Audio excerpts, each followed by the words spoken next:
Hi there. This is a quick introduction to translational geometry, otherwise known as the movement of shapes.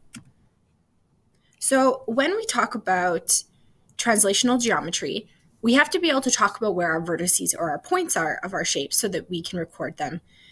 So when we do this, we always do them in coordinate pairs, and we always do x, then y. So that means we count over, and then we count up.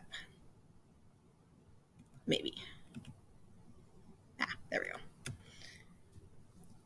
So the first term we're going to talk about is a reflection. So a reflection is when you create a mirror image or you flip the shape, either on a vertical, which is an up and down, or a horizontal, which is sideways, line of symmetry.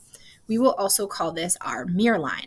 So you can see here the coral colored shape. If we look at where A is, so it's 2 over and 6 up, so we record it 2, 6. That's our coordinate pair. That lets us know where that shape is on our grid. So we are going to flip this shape on that vertical line of symmetry. When we do this, it's important to note that we keep it the same number of spaces away from the line on both sides so that it truly is a mirror. So then we flip it, and there's our reflected image. So it's the exact same shape, it's the exact same size, but it's just reflected. So again, B's are closest, they're 2 away, and then our coordinates again. So if we do our coordinates, that is how they would be done. The next term we need to talk about is a translation. So a translation is simply moving the shape from one location to another in straight lines. We don't flip it and we don't rotate it. So we can see our coral colored shape there, A, B, C, D, and we are going to translate that shape.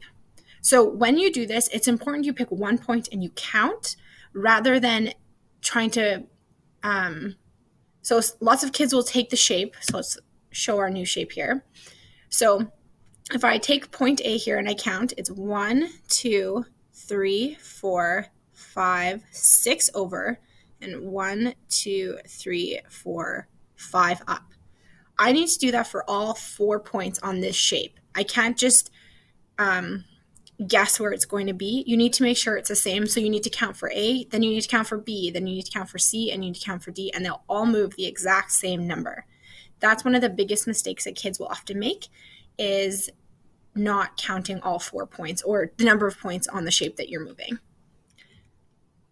Finally, we have what's called a rotation. So a rotation is a spin around a point. We can rotate clockwise, which is the direction a clock goes, or counterclockwise, opposite.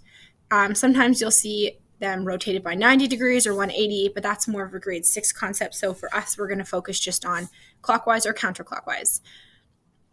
So again, we need to keep the same number of points away.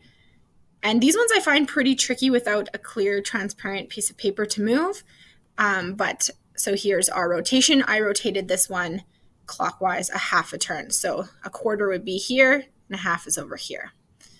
And so that is our quick introduction to translations, rotations, and reflections. And hopefully this will help you in doing your work.